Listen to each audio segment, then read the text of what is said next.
Ջանի մեր այն ծառն ես, որ ինչքան էլ ճղակոտոր, շիտկվել է և բալտվել, ու մեր դահդը իրար տվել, և հայրենի այն ծիծառը, որ հավիտյան գույն է դրել մեր հոգու մեջ, մեր կիսավեր ու դեռ կանգուն տաճարների ու մեր երկնի գմբեթի տակ։ Այսօր մենք հիշում ենք մեր մեծ երաժիշտ, կոմպոզիտոր, երգահան Կոմիտաս Վարդապետի ծննդյան օրը։ Այ երաժշտությունը, ինչպես Կոմիտասն է ասում, այնքան ազատ է ու ազգային, այնքան ինքնուրույն է ու ինքնատիպ, որքան իր լեզուն ու գրականությունը։ Ես սակավ ուտելիքներով կապրեմ, բայց առանց օր չնչելու երբեք իմ առաջին սնունդը ազատոթի մեջ զբոսնելու։ Կոմիտասի անունը թանկ է ու հարազատ յուրաքանչյուր հայի համար։ Կոմիտասի մասին այսպես է արտահայտվել հայ մեծ բանաստեղծ Ավետիք Իսահակյանը։ Կոմիտասը մեր ժողովրդի հպարտությունն է, նրա գործը մեր ազգի անսպար հարստությունը։ Հայոց կաթողիկոս Վազգեն առաջինը գրել է, ինչպես Սուրբ Մեսրոպն իր ազգին աշխարհի պարգևեց կոթող հայոց լեզվի, այնպես էլ Կոմիտաս Վարդապետը պեղեց մաքրեց և լույս աշխարհ բերեց ու սաղբյուրը հայոց երգին։ Յուրաքանչյուր ժողովուրդ խոսակցական լեզվից բացի ունի նաև երաժշտական լեզու, յուրաքանչյուրի սուրբ պարտքն է, լավ իմանալ թե մայրերի, թե ազգային երաժշտության լեզու։ Ազգային օրենք խոսք Չալչյանի երաժշտություն Կոմիտաս Վարդապետի տպագրվել է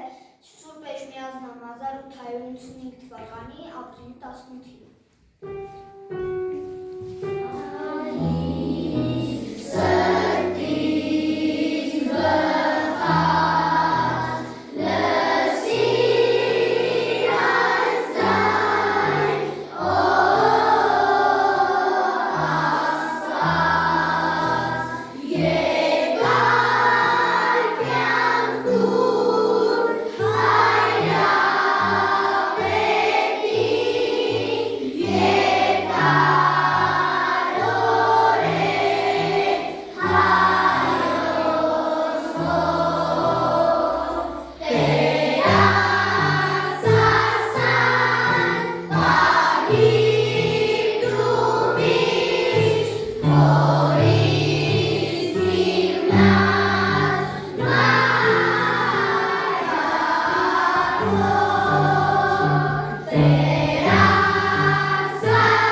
Երաժշտական ընդունակությունների տեր։ Նրա երգերը երգում են համաքաղաքացիները։